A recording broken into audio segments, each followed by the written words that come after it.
Hello friends, എല്ലാവർക്കും നമ്മുടെ സുമി മുഫാസ് മനസ്സിലോട്ട് ഹൃദയം നിറഞ്ഞ സ്വാഗതം. നല്ലൊരു ഗുഡ് ഈവനിങ് പറഞ്ഞുകൊണ്ട് തന്നെ നമ്മുടെ നാളെ വരാനിരിക്കുന്ന കാറ്റത്തെ കിളിക്കൂടിൻ്റെ പുതിയ വിശേഷങ്ങൾ എന്തൊക്കെയാണെന്ന് അറിഞ്ഞാലോ. അപ്പം നമ്മുടെ വീഡിയോ കേൾക്കുന്നതിനോടൊപ്പം തന്നെ ഒരു കുഞ്ഞ് ലൈക്ക് അടിക്കാൻ ആരും മറക്കണ്ട കേട്ടോ. അതോടൊപ്പം തന്നെ നമ്മുടെ സ്റ്റാർ ബട്ടൺ ഹൈപ്പും കൂടെ കൊടുക്കുക. പുതുതായിട്ട് വരുന്നവർ നമ്മുടെ ചാനലൊന്ന് സബ്സ്ക്രൈബ് ചെയ്തും കൂടെ വെച്ചോളൂ കേട്ടോ. കാരണം ഇടുന്ന നോട്ടിഫിക്കേഷൻ കൃത്യമായിട്ട് നിങ്ങളുടെ കയ്യിലെത്തണമെങ്കിൽ സബ്സ്ക്രൈബ് ചെയ്ത് ആ ബെൽ ബട്ടൺ ഓൾ എന്നൊരു ഓപ്ഷനും കൂടെ ഇനേബിൾ ചെയ്യുക. അങ്ങനെ നാളെ വരാനിരിക്കുന്നത് നമ്മുടെ സുധീഷിന് സഹിക്കാൻ പറ്റുന്നില്ല. നിധി ആ താലിമാല ഊരി താൻ അങ്ങനെ പറഞ്ഞതിൻ്റെ പേരിൽ ഇത്രയും വലിയൊരു അടി തൻ്റെ ജീവിതത്തിൽ കിട്ടുമെന്ന് സുധീഷ് ഒരിക്കലും പ്രതീക്ഷിച്ചില്ല. അങ്ങനെ സങ്കടപ്പെട്ടുകൊണ്ട് സുധീഷ് നമ്മുടെ ഹരീഷിൻ്റെ വർക്ക്ഷോപ്പിൽ പോയിരിക്കുകയാണ്. അപ്പോഴും നമ്മുടെ നീതു വന്നിട്ട് കാര്യങ്ങളൊക്കെ ചോദിക്കുകയാണ്, എന്ത് പറ്റി? അല്ലെങ്കിൽ തന്നെ ഫുൾ ടൈം ഇവിടെ തന്നെയാണ് സുധീഷ് ചേട്ടൻ. അപ്പം നമ്മുടെ ചന്തു കാര്യങ്ങളൊക്കെ പറയുകയാണ് നീതുവിനോട്. അതായത് ഇങ്ങനെ ഒരു വഴക്കുണ്ടായ സമയത്ത് തന്നെ നമ്മുടെ നിധിയേട്ടത്തി ആ താലിമാല ഊരി സുധീഷ് ചേട്ടൻ്റെ കയ്യിൽ കൊടുത്തു. സുധീഷ് ചേട്ടൻ അതൊരിക്കലും സഹിക്കാൻ പറ്റാത്തൊരു കാര്യമായിപ്പോയി. അതുകൊണ്ടാണ് ഇങ്ങനെ വിഷമിച്ചിരിക്കണേന്ന് പറയുന്നുണ്ട്. അപ്പം നമ്മുടെ നീതു ചോദിച്ചു, സുധീഷ് ചേട്ടന് എന്താ പറ്റുക? ഇന്നത്തെ കാലത്ത് പെൺകുട്ടികളൊന്നും താലിമാലയൊന്നും ഉപയോഗിക്കാറ് കൂടിയില്ല. ആ കെട്ടുന്ന സമയത്തെ പ്രൗഢി അത്ര തന്നെ. എൻ്റെ അമ്മ പോലും കിടക്കുമ്പോൾ കഴുത്തേൽ കുത്തിക്കീറണമെന്ന് പറഞ്ഞ് അമ്മ അത് കണ്ണാടിയിൽ ഇങ്ങനെ തൂക്കിയിടല. അതിനത്ര ഇതൊക്കെ ഉള്ളൂ. ഇപ്പം ഫാൻസി മാലകളും ഷോ മാലകളും ഒക്കെ പെൺകുട്ടികൾ ഇടുന്നത്. അതോർത്തിട്ടാണോ ഈ തല പുണ്ണാക്കണേന്നും പറഞ്ഞ് നീതു കളിയാക്കുകയാണ്. പക്ഷേ എങ്കിലും സുധീഷിന് വല്ലാത്തൊരു വിഷമമായിരുന്നു. അങ്ങനെ നമ്മുടെ ഹരീഷിൻ്റെ വർക്ക്ഷോപ്പിൽ കുറച്ച് നേരമൊക്കെ ഇരുന്നിട്ട് നമ്മുടെ സുധീഷ് നേരെ നീതുവിൻ്റെ കമ്പനിയിലോട്ട് പോകണം കേട്ടോ. അവിടെ നീതുവിന് മീറ്റിങ്ങും കാര്യങ്ങളൊക്കെയാണ്.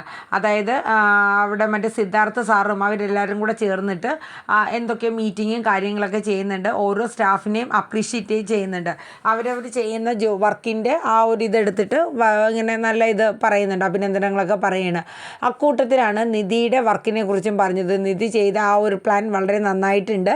അപ്പം പുതിയൊരു വില്ലയുടെ പ്ലാൻ വന്നിട്ടുണ്ട്. അത് നിധി ഒറ്റയ്ക്ക് ചെയ്യാനായിട്ട് പറയാണ്. അങ്ങനെ അതിന് വേണ്ടുന്ന ഹെൽപ്പ് കാര്യങ്ങളൊക്കെ പറഞ്ഞു കൊടുക്കാനായിട്ട് സ്റ്റാഫിൻ്റെ അടുത്തൊക്കെ പറയാണ്. അങ്ങനെ ആ മീറ്റിങ്ങിൽ നമ്മുടെ സിദ്ധാർത്ഥ് പറയുന്നുണ്ട്, നമുക്ക് ഈ തിരുവനന്തപുരത്ത് ഒരുപാട് പഴക്കം ചെന്ന ചില വീടുകളൊക്കെ ഉണ്ട്. അപ്പം നിങ്ങൾക്ക് ആർക്കെങ്കിലും അങ്ങനത്തെ ഏതെങ്കിലും വീടുമായിട്ടൊരു ടച്ച് ഉണ്ടെങ്കിൽ പറയണം. കാരണം നമുക്ക് ഇനി അതിനെ സംബന്ധിച്ചും ആ ബിൽഡിങ്ങിൻ്റെ കെട്ടുറപ്പിനെ കുറിച്ചുമൊക്കെ ഒരു ചെറിയൊരു ഇത് നമുക്ക് ചെയ്യാനുണ്ട്. അപ്പോൾ അതിനുമായിട്ട് ബന്ധപ്പെട്ട് വീടുകൾ കിട്ടുകയാണെങ്കിൽ നിങ്ങൾ പറയാൻ പറഞ്ഞു. അങ്ങനെ മോഹൻ്റെ കെറോഫിലോ റിലേറ്റീവിൻ്റെ വീട് പറഞ്ഞു. ആ സമയത്താണ് നമ്മുടെ നിധി ഓർത്തത്. നിധി താമസിക്കുന്ന വീടിനെ കുറിച്ച് നമ്മുടെ സുധീഷ് പണ്ട് പറഞ്ഞിട്ടുണ്ട്. അതായത് ഒരുപാട് പഴക്കം ചെന്ന വീടാണ്, നല്ല കെട്ടുറപ്പുള്ള വീടാണെന്നൊക്കെ പറഞ്ഞിട്ടുണ്ട്. അപ്പം നിധി ആ മീറ്റിങ്ങിൽ പറഞ്ഞു, ഞാൻ താമസിക്കുന്ന വീടും അതുപോലത്തെ ഒരു വീടാണ്. ഫർണിച്ചറും കാര്യങ്ങളൊന്നും അവിടെ ഇല്ല, പക്ഷേ എങ്കിലും നല്ല കെട്ടുറപ്പും ഒരുപാട് 1-2 തലമുറകളുടെ ആ ഒരു പഴക്കം ചെന്ന വീടാണെന്നൊക്കെ പറയും. അപ്പം നമ്മുടെ സിദ്ധാർത്ഥ് പറയുന്നുണ്ട്, നമുക്ക് ആ മോഹൻ പറഞ്ഞ വീടും അതുപോലെ നിധി പറഞ്ഞ വീടും ഒക്കെ ഒന്ന് നോട്ട് ചെയ്തിട്ട് നമുക്ക് അടുത്ത ദിവസം തന്നെ അവിടെ ഒന്ന് പോയി വിസിറ്റ് ചെയ്യാനുള്ള ആ ഒരു ഇതൊക്കെ തയ്യാറാക്കാൻ പറയുകയാണ്. അങ്ങനെ ആ മീറ്റിംഗ് എല്ലാം കഴിഞ്ഞ് നിധി വൈകിട്ട് ഓഫീസ് വിട്ടിറങ്ങുന്ന സമയം ഇപ്പം നമ്മുടെ സുധീഷ് അവിടെ വെയിറ്റ് ചെയ്ത് നിൽക്കുകയാണ്. സുധീഷിനെ കണ്ടപ്പോൾ നിധിക്ക് എന്തോ പോലെ ഒരു ഇതുണ്ടായിരുന്നു. അങ്ങനെ സുധീഷിൻ്റെ അടുത്ത് ചെന്നിട്ട് നിധി വളരെ ശാന്തമായിട്ട് തന്നെ പറഞ്ഞു, സുധീഷ്, എനിക്ക് സുധീഷിനോട് ചില കാര്യങ്ങളൊക്കെ പറയാനുണ്ട്, നമുക്ക് എവിടെയെങ്കിലും ഒന്ന് പോയി ഇരുന്ന് സംസാരിച്ചാലോ എന്ന് ചോദിക്കുക. അപ്പോൾ സുധീഷിൻ്റെ മനസ്സിൽ പെട്ടെന്ന് ആ താലിമാല തന്നതിൻ്റെ ഒരു കുറ്റബോധം നിധിക്കുണ്ട്. അപ്പോൾ അതിനെക്കുറിച്ച് പറയാനും മറ്റും ആയിരിക്കും എന്നുള്ള രീതിയിലാണ് സുധീഷ് ഇരിക്കുന്നത്. അങ്ങനെ ഒരു റെസ്റ്റോറൻറ്റിൽ പോവാണ്. അങ്ങനെ അവിടെ പോയി ഇരുന്നിട്ട് കാര്യങ്ങളൊക്കെ സംസാരിക്കണം. അങ്ങനെ സംസാരിക്കുന്ന കൂട്ടത്തിൽ നിധി സുധീഷിനോട് പറഞ്ഞു, ചായ പറയട്ടെ എന്നൊക്കെ ചോദിച്ച് ചായയൊക്കെ കുടിക്കണം. അപ്പോൾ നമ്മുടെ സുധീഷ് ചോദിക്കും, അല്ല എന്നോട് എന്തോ പറയാനുണ്ടെന്ന് പറഞ്ഞിട്ടല്ലേ നിധി ഇങ്ങോട്ട് വന്നത്, എന്താണെന്ന് വെച്ചാൽ പറയാൻ പറയും. അപ്പോൾ നിധി പറയാം, എനിക്കൊരു കാര്യം പറയാനുണ്ടെന്ന് പറഞ്ഞു. ഞാനൊരു കാര്യം ആവശ്യപ്പെട്ടാൽ തരാവോ എന്ന് ചോദിക്കും. അപ്പം നമ്മുടെ സുധീഷിൻ്റെ മനസ്സിൽ എനിക്ക് മനസ്സിലായി, ആ താലി തിരിച്ച് തരുമോ എന്നല്ലേ ചോദിക്കാൻ പറഞ്ഞത്, എനിക്ക് മനസ്സിലായെന്ന് പറഞ്ഞ് ആ ഒരു ഫീലിങ്സോടെ നമ്മുടെ സുധീഷ് ഇരിക്കുകയാണ്. പക്ഷെ അതൊന്നും അല്ല സംഭവം. നിധി ചോദിക്കാൻ പോണ ആ ചോദ്യം കേട്ട് നമ്മുടെ സുധീഷിന് ഒരു കല്ല് വന്ന് നെഞ്ചി വീണ പോലെ ഒരു ഫീലിങ്സാണ് കേട്ടോ. നിധി ചോദിച്ചത് എനിക്ക് ഡൈവേഴ്സ് വേണം എന്നുള്ളതാണ്. ഇത് കേട്ടത് നമ്മുടെ സുധീഷിന് അങ്ങ് വല്ലാണ്ടായി പോവാണ്. കാരണം ആ താലി ഊരി തന്നതിൻ്റെ തന്നെ മാനസിക ബുദ്ധിമുട്ട് സുധീഷിന് മാറിയിട്ടില്ല. അതിനിടയിലാണ് ഇങ്ങനെ ഒരു കാര്യം. സുധീഷ് ഷോക്കായതുപോലെ ഇങ്ങനെ ഇരിക്കുകയാണ്. അപ്പോൾ സുധീഷിൻ്റെ ആ മോൻ കണ്ടപ്പോൾ നിധി ചോദിച്ചു എന്ത് പറ്റി? അപ്പോൾ സുധീഷ് പറയും ഒന്നുമില്ല എന്ന് പറയും. ഇപ്പം എന്താ അങ്ങനെ പെട്ടെന്ന് ഞാനങ്ങനെ ആ റൂമിൽ ഇരുന്ന് അങ്ങനെ റൂമിൽ വന്നതിൻ്റെ പേരിലൊക്കെ ആണോ നിധി ഈ ഒരു ഇതൊക്കെ പെട്ടെന്ന് ഇങ്ങനെ തീരുമാനങ്ങളൊക്കെ? അപ്പോൾ നിധി പറയും അതല്ല, ആ ഒരു ഘട്ടവും കൂടെ ഇതിനു മുന്നേ ചെയ്യാൻ വേണ്ടി നമ്മൾ വക്കീലിനെ പോയി കണ്ടതല്ല, അന്ന് എൻ്റെ ID കാർഡ് ഇല്ലാത്തതിൻ്റെ പേരിലല്ലേ നമ്മൾ ചെയ്യാത്തത്. അപ്പോൾ സുധീഷ് ചോദിച്ചു ഇപ്പോൾ ID കാർഡ് ഉള്ളതുകൊണ്ടാണോ ഇത്രയും പെട്ടെന്ന് ഇത് ചെയ്യണത്? അപ്പം നിധി പറഞ്ഞു അതല്ല, സുധീഷിന് സുധീഷിൻ്റേതായ ഒരു ലൈഫുണ്ട്, എനിക്ക് എൻ്റേതായ ഒരു ലൈഫുണ്ട്, നമുക്ക് ഒന്ന് ഫ്രീ ആവാമല്ലോ, നമ്മളെ ഈ ഒരു ബന്ധത്തിൻ്റെ പേരിൽ നമ്മളിങ്ങനെ ഇരിക്കേണ്ട കാര്യമില്ല എന്ന് പറഞ്ഞ് ഇങ്ങനെ സംസാരിക്കുകയാണ്. അപ്പം സുധീഷ് ഇതെല്ലാം കേട്ടിരുന്നിട്ട് ആ ചങ്ക് പൊട്ടുന്ന വേദനയോടെ തന്നെ സുധീഷ് പറഞ്ഞു ആയിക്കോട്ടെ നിധി പറഞ്ഞാൽ മതി, എനിക്ക് ഡൈവേഴ്സ് ഞാൻ ശരി എന്ന് പറഞ്ഞുള്ള രീതിയിൽ സുധീഷ് ഇരിക്കാൻ കേട്ടോ.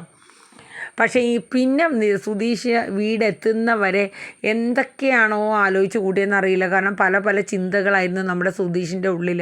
അങ്ങനെ രണ്ടുപേരും വീട്ടിലെത്തണം. അപ്പോൾ ആ സമയം നമ്മുടെ സുഭാഷും നികേഷും ഹരീഷും ഒക്കെ വീട്ടിലുണ്ടായിരുന്നു കേട്ടോ. അപ്പോൾ അവർ നോക്കുമ്പോൾ രാവിലെ താലിമാലയൊക്കെ ഊരി കൊടുത്ത് ആ സീനൊക്കെ ആയിരുന്നല്ലോ. ഇപ്പോൾ രണ്ടുപേരും തമ്മിൽ വഴക്കൊക്കെ മാറി എന്നൊരു കൺസെപ്റ്റിൽ അവർക്കൊക്കെ സുഭാഷിനൊക്കെ വലിയ സന്തോഷമാവുകയാണ്. രണ്ടുപേരും ഒരുമിച്ചൊക്കെ വന്നു, ഒരു ചായയൊക്കെ എന്തോ കുടിക്കാൻ പോയിട്ട് വന്നതാണ് എന്നുള്ള തോന്നൽ. അങ്ങനെ നമ്മുടെ സുധീഷിൻ്റെ മുഖത്തൊരു വാട്ടം. അങ്ങനെ നിധി പോയി ഡ്രസ്സൊക്കെ മാറാൻ വേണ്ടിയിട്ട് റൂമിലോട്ട് പോയി കേട്ടോ, ഓഫീസിൽ നിന്ന് വന്നതല്ലേ. ആ സമയത്ത് സുധീഷ് വല്ലാണ്ട് അവിടെ ഇരിക്കുകയാണ്. അപ്പോൾ നമ്മുടെ സുഭാഷും നികേഷും കൂടെ ചെന്നിട്ട് ചോദിച്ചു അല്ല സുധീഷിൻ്റെ മുഖത്ത് എന്തോ ഒരു വല്ലായ്മ? അപ്പം സുധീഷ് പറഞ്ഞു ഒന്നുമില്ല, ഒരു തലവേദന തുടങ്ങിയിട്ട് മാറുന്നില്ല സുഭാഷ് ഏട്ടാന്ന് സുധീഷ് പറയാണ്. അതിനെന്താ ഞാൻ നിനക്കൊരു നല്ല കടുപ്പത്തിന് ചായ ഇട്ട് തരാമെന്ന് പറയുന്നുണ്ട്. ആയിക്കോട്ടെ എന്ന് പറഞ്ഞിരുന്നപ്പോഴാണ് നിധി അകത്തുനിന്ന് ഇങ്ങനെ വെളിയിലോട്ട് വരുന്നത്. എന്നിട്ട് നിധി സുഭാഷിൻ്റെ അടുത്ത് പറയും സുഭാഷ് ഏട്ടാ നാളെ എൻ്റെ ഓഫീസിൽ നിന്ന് കുറച്ച് പേര് ഇങ്ങോട്ട് വരുന്നുണ്ടെന്ന് പറഞ്ഞു, അവരുടെ അടുത്ത് നാളെ വന്നോട്ടെ എന്ന് പറയട്ടെ എന്ന് ചോദിച്ചു.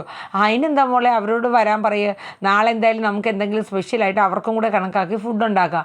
അപ്പം നിധി പറഞ്ഞു അതൊന്നും വേണ്ട സുഭാഷ് ഏട്ടാ, അവർ ചായ കുടിക്കുന്ന അല്ലെങ്കിൽ ജ്യൂസ് കുടിക്കുന്ന സമയത്തൊക്കെ ആയിരിക്കും വരുന്നത്, അവർക്ക് വെള്ളം എന്തെങ്കിലും കൊടുത്താൽ മതി. അവർ വരുന്നത് ഈ പഴയ വീടുകളുടെ ഒരു ഇത് അവരിങ്ങനെ ചെക്ക് ചെയ്ത് വരുന്നുണ്ട്, അതിനെക്കുറിച്ചുള്ള ആ ഒരു ഇഷ്ടികയുടെയൊക്കെ ആ വീടിൻ്റെ ബലത്തെക്കുറിച്ച് അതിൻ്റെയൊക്കെ ഒരു ഗവേഷണം പോലെ അവർ നടത്തുകയാണ്, അതിനെ സംബന്ധിച്ചാണ് വരണതെന്ന് പറഞ്ഞു. അപ്പോൾ സുഭാഷ് പറഞ്ഞു അതിനെന്താ മോളെ എന്തായാലും വരാൻ പറയുമെന്ന് പറഞ്ഞു. അപ്പോഴേക്കും ഹരീഷ് പറഞ്ഞു ഈ വീട്ടിലേക്കൊക്കെ അവർ വന്നാൽ എങ്ങനെ സുഭാഷ് ഇട്ട്? അപ്പം നിധി പറഞ്ഞു അതൊന്നും കുഴപ്പമില്ല ഹരീഷേ, അവർക്കറിയാം, ഞാൻ പറഞ്ഞു ഫർണിച്ചറും കാര്യങ്ങളൊക്കെ കുറഞ്ഞ വീടാണ്, പക്ഷേ ഒരുപാട് പഴക്കം ചെന്ന വീടാണെന്നൊക്കെ ഞാൻ പറഞ്ഞിട്ടുണ്ടെന്ന് ഇങ്ങനെ പറഞ്ഞു കേട്ടോ. ആ സമയം നമ്മുടെ സുധീഷ് ഇതൊക്കെ കേട്ടിരിപ്പുണ്ട് കേട്ടോ. അത് കഴിഞ്ഞ് പിന്നെ അന്നേ ദിവസം അവർ ഫുഡൊക്കെ കഴിച്ച് എല്ലാവരും കിടക്കുകയാണ്. ആ സമയത്തും നമ്മുടെ സുധീഷിൻ്റെ മുഖത്തിന് ആകെ ഒരു വാട്ടമാണ്. അപ്പോഴും നികേഷ് ചെന്നിട്ട് ചോദിക്കുന്നുണ്ട് ഇന്ന് നിങ്ങൾ തമ്മിൽ വഴക്കുണ്ടായോ സുധീഷ് ഏട്ടാന്ന് ചോദിക്കുന്നുണ്ട്. സുഭാഷൻ ചോദിച്ചു ഇന്ന് നിങ്ങൾ വഴക്കിട്ടോ വീണ്ടും? അപ്പം സുധീഷ് പറഞ്ഞു ഇല്ല സുഭാഷ് ഏട്ടാ വഴക്കൊന്നും ഉണ്ടായില്ല, നിധി എൻ്റെ അടുത്ത് സംസാരിക്കണമെന്ന് പറഞ്ഞ് ഞങ്ങളങ്ങനെ ഒരു റെസ്റ്റോറൻറ്റിൽ പോയായിരുന്നു. അപ്പോൾ അവിടെ ചെന്നപ്പോൾ നിധി എന്നോടൊരു കാര്യം ആവശ്യപ്പെട്ടു എന്ന് പറഞ്ഞു. അപ്പോൾ ഹരീഷും അടുത്തിരിക്കുകയാണ്. അപ്പം സുധീഷ് പറഞ്ഞു എന്നോട് ഡൈവേഴ്സ് വേണമെന്ന് നിധി ആവശ്യപ്പെട്ടു എന്ന് പറഞ്ഞു. അവർ മൂന്നും ഒരു അന്തം വിടാണ്. ആരൊക്കെയാണ്? നമ്മുടെ സുഭാഷും നികേഷും ഹരീഷും. കാരണം അങ്ങനെ ഒരു അവസ്ഥ വരണമെങ്കിൽ നിധി എന്നേക്കുമായി പോവില്ലേ? എന്നെങ്കിലും ഒരു കാലത്ത് സുധീഷിനോടൊരു ഇഷ്ടം തോന്നി അവർ തമ്മിലൊരു ജീവിതം ഉണ്ടാകും എന്നാണ് ഇവരുടെ 3 പേരുടെയും ആഗ്രഹവും, അവരതാണ് ഇഷ്ടപ്പെടുന്നതും. അപ്പോൾ ഇങ്ങനൊരു കാര്യം നിധി ഒരിക്കലും ആവശ്യപ്പെടുമെന്ന് കരുതിയില്ല. അപ്പോഴേക്കും നമ്മുടെ നികേഷ് പറഞ്ഞു അപ്പോൾ നിധി ഏട്ടത്തി നമ്മളെ വീട് വിട്ട് പോവുമല്ലേ? അപ്പോഴേക്കും സുധീഷ് പറഞ്ഞു നിനക്ക് അതിലാണ് സങ്കടം, അല്ലാണ്ട് എൻ്റെ മനസ്സിൻ്റെ വേദനയെക്കുറിച്ചൊന്നും നിങ്ങൾക്കൊന്നുമില്ല. സുഭാഷ് ഏട്ടൻ്റെ അനിയത്തി എന്തായാലും ഡൈവേഴ്സ് ആവശ്യപ്പെട്ടു, ആയിക്കോട്ടെ, പക്ഷേ ഞാൻ നിങ്ങളോട് എല്ലാവരോടും കൂടെ ഒരു കാര്യം പറയാം, എനിക്കും ഉണ്ട് ഒരാഗ്രഹങ്ങളൊക്കെ. ഞാനേ കുറേ നാളെ അവളോടുള്ള ഇഷ്ടവും പ്രണയവും ഞാൻ അവളോട് തുറന്നു പറഞ്ഞിട്ടില്ല, പക്ഷേ എൻ്റെ ഉള്ളിൽ ഒതുക്കി കൊണ്ട് നടക്കുന്നു. എൻ്റെ പ്രണയത്തിനും ഒരു വിലയൊക്കെ ഇല്ലേ? ഞാൻ എഴുതി വെച്ച് തരാം, 6 മാസത്തിനുള്ളിൽ അവൾ എന്നെ പ്രപ്പോസ് ചെയ്തില്ലെങ്കിൽ എൻ്റെ പേര് നിങ്ങൾ മാറ്റിക്കോളാം. എനിക്കിനി വാശി തന്നെ എന്തായാലും അവൾക്ക് ഞാൻ ഡൈവേഴ്സ് ഞാൻ കൊടുക്കില്ല എന്ന് തീർത്ത് പറയണം കേട്ടോ. അപ്പോഴേക്കും സുഭാഷിനും ഹരീഷിനും ഒക്കെ ഭയങ്കര സങ്കടമാവണം, എന്താ ചെയ്യുക അല്ലേ? അങ്ങനെ ഒരു സിറ്റുവേഷൻ വന്നല്ലോ എന്നുള്ള രീതിയിൽ അങ്ങനെ അവരെല്ലാം കിടക്കുകയാണ്. അപ്പോൾ സുധീഷും കിടക്കുകയാണ്. അപ്പോൾ സുധീഷ് അവരുടെ അടുത്ത് നോക്കിയിട്ട് പറഞ്ഞു അതെ ഞാൻ പറഞ്ഞിട്ട് നിങ്ങൾക്ക് വിശ്വാസമായില്ലേ? സുഭാഷ് ഏട്ടൻ്റെ അനിയത്തി ഇവിടെ നിന്ന് പോകാനും പോകണില്ല, നികേഷേ നിൻ്റെ നിധിയേട്ടത്തി ഇവിടെ നിന്ന് പോകാനും പോകണില്ല, അതുപോലെ പോരെ, അവളൊരിക്കലും ഇവിടെ നിന്ന് പോണ കാര്യമൊന്നും എന്നോട് പറഞ്ഞില്ല, ഡൈവോഴ്സ് മാത്രമേ എന്നോട് ആവശ്യപ്പെട്ടുള്ളൂ എന്ന് പറഞ്ഞു. അങ്ങനെ അവർക്ക് ആകെ ഒരു വിഷമമായി. എന്താണെങ്കിലും നിധി അങ്ങനെ ഒരു കാര്യം ആവശ്യപ്പെട്ടല്ലോ എന്നൊക്കെ ഓർത്ത്. അങ്ങനെ പിറ്റേ ദിവസം രാവിലെ ആയി. സുഭാഷ് രാവിലത്തെ പണികളൊക്കെ ഒതുക്കിയാണ്. അത് കഴിഞ്ഞ് വീടും പരിസരമൊക്കെ നല്ലപോലെ തൂത്ത് തുടച്ച് വൃത്തിയാക്കിക്കൊണ്ടിരിക്കുകയാണ്. ആ സമയത്താണ് നമ്മുടെ സുധീഷും നികേഷും ഹരീഷൊക്കെ വരുന്നത്. അപ്പോഴേക്കും ഒരു കാറിൽ നമ്മുടെ നിധിയും ദിവ്യയും മോഹനും അതുപോലെ സിദ്ധാർത്ഥൊക്കെ വന്ന് ഇറങ്ങുകയാണ്. അങ്ങനെ സുഭാഷും സുധീഷൊക്കെ ചെന്ന് അവരെ സ്വീകരിച്ച് അകത്തേക്ക് കയറ്റുകയാണ്. അപ്പോൾ നിധി പരിചയപ്പെടുത്തുന്നുണ്ട് ഇത് ആരൊക്കെയാണ് എന്നുള്ളതൊക്കെ ഇങ്ങനെ പരിചയപ്പെടുത്തുകയാണ്. അങ്ങനെ അവർ ആ സിദ്ധാർത്ഥ് പറഞ്ഞു, നമ്മൾ പ്രതീക്ഷിച്ചതിനെക്കാട്ടിലും കുറച്ചും കൂടെ നല്ല വീടാണല്ലോ നിധി. അപ്പോൾ സുഭാഷ് അവർക്ക് ചായയൊക്കെ കൊടുക്കുന്നുണ്ട്.